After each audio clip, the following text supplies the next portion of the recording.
जय हिंद साथियों, मैं हूं आपका शेर सर। आप सभी लोगों का स्वागत करता हूं आपके चैनल ज्योग्राफी बाय शेर सर में।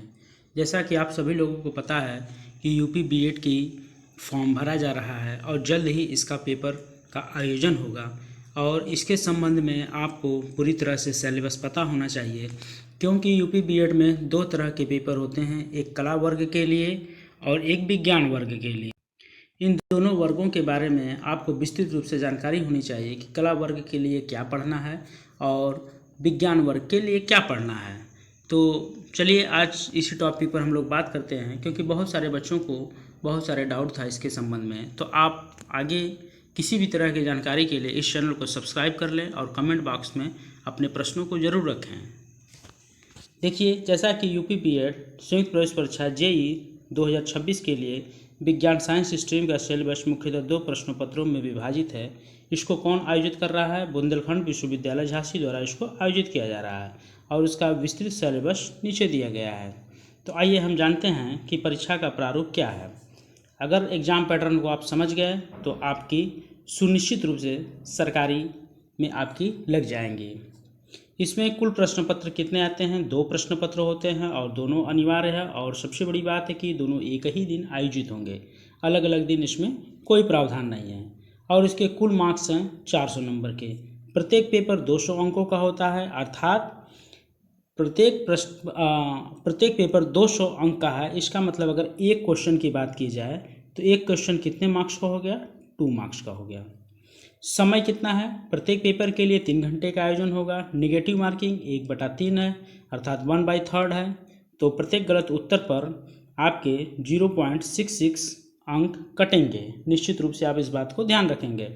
प्रश्नों का प्रकार क्या है? एमसीक्यूज है, बहुविकल्पी प्रश्न पूछे जाते हैं। आइए हम लोग बढ़ते हैं अपने नेक्स्ट पेपर नंबर 1 की ओर। पेपर नंबर 1 क्या है? सामान्य ज्ञान और भाषा, जो कि सभी के लिए अनिवार्य है। यह पेपर सभी स्ट्रीम के छात्रों के लिए समान होता है। भाग अ की बात करेंगे, इसमें सामान्य अध्ययन होते हैं। इसके 50 प्रश्न पूछे जाते हैं। जैसा कि आपको पहले बताया कि एक प्रश्न 2 नंबर का होता है, तो 50 प्रश्न कितने नंबर के हो गए? 100 मार्क्स के हो गए। ठीक, इसमें निगेटिव मार्किंग कितनी है? 1/3 है। हम लोग बढ़ते हैं अब अपने नेक्स्ट खंड की ओर। इसमें देखिए सामान्य अध्ययन है। तो जैसा कि आपको पता है कि सामान्य अध्ययन में कौन कौन से आपके टॉपिक रहेंगे? इतिहास से रहेंगे, भूगोल से रहेंगे, भारतीय राजनीति, सामान्य विज्ञान, बेसिक साइंस इसमें पूछे जाएंगे, करंट अफेयर, राष्ट्रीय और अंतर्राष्ट्रीय लेवल के, खेल, पुरस्कार, उत्तर प्रदेश की कुछ प्रमुख संस्कृतियों के बारे में पूछे जाएंगे। ये रहा आपका सामान्य अध्ययन का पेपर। और अगर हम बढ़ते हैं अपने नेक्स्ट भाग बी की ओर, तो इसमें क्या रहेगा? इसमें एक लैंग्वेज पेपर रहेगा, जो हिंदी या अंग्रेजी में से कोई एक आपको चुनना होगा। आप दोनों नहीं चुन सकते हैं। तो इसके भी 50 प्रश्न रहेंगे। तो 50 प्रश्न का मतलब होता है इसमें 100 मार्क्स आपके बनेंगे। हिंदी में देखिए, जो बच्चे हिंदी लेंगे उनको क्या क्या पढ़ना है? इसमें व्याकरण पढ़ना है, अर्थात ग्रामर, संधि, समास, मुहावरा, लोकोक्तियाँ, पर्यायवाची, विलोम, रस, छंद, अलंकार, और अपठित एक गद्यांश देगा, एक पैसेज देगा, उसमें से ही आपको उसके आंसर को चूज करना होगा। इससे अलावा आपको हिंदी कुछ नहीं पढ़ना है। जितने टॉपिक्स मैंने लिख दिया हूँ, बस इतने ही आपको टॉपिक्स का अध्ययन करना है।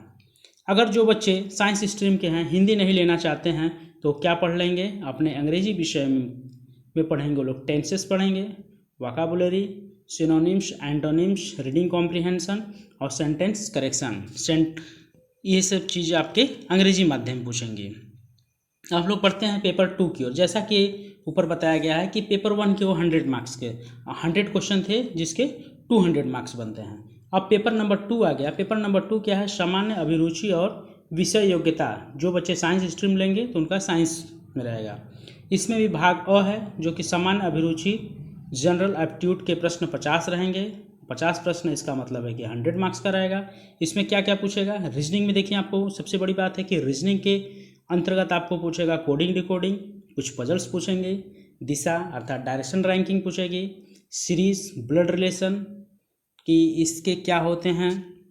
आगे संख्यात्मक संख्या में क्या पूछेगा? न्यूमेरिकल्स में प्रतिशत पूछेगा, औसत पूछेगा, प्रॉफिट एंड लॉस पूछेगा, अनुपात, रेशियो, समय और दूरी, टाइम एंड डिस्टेंस से क्वेश्चन पूछते हैं।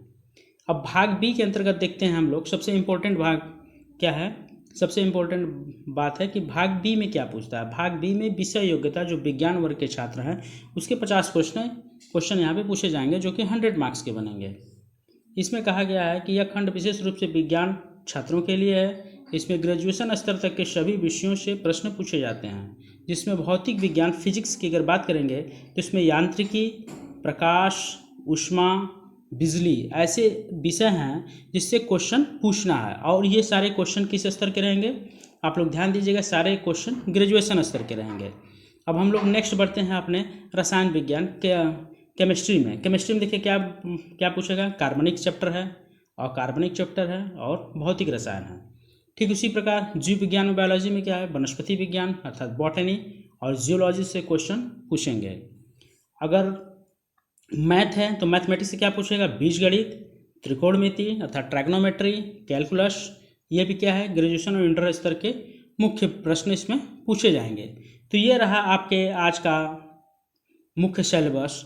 तो आप लोग कमेंट बॉक्स में बताइए कि आप लोग को क्या समस्याएं कहाँ हो रही है, और आपको अगर किसी बात को अगर नहीं समझ में आया है तो आप कमेंट बॉक्स में अपना उत्तर जरूर रख सकते हैं। तो मिलते हैं अपने नेक्स्ट चैनल, अपने नेक्स्ट किसी टॉपिक पर। तो इस चैनल को आप अभी सब्सक्राइब कर लें।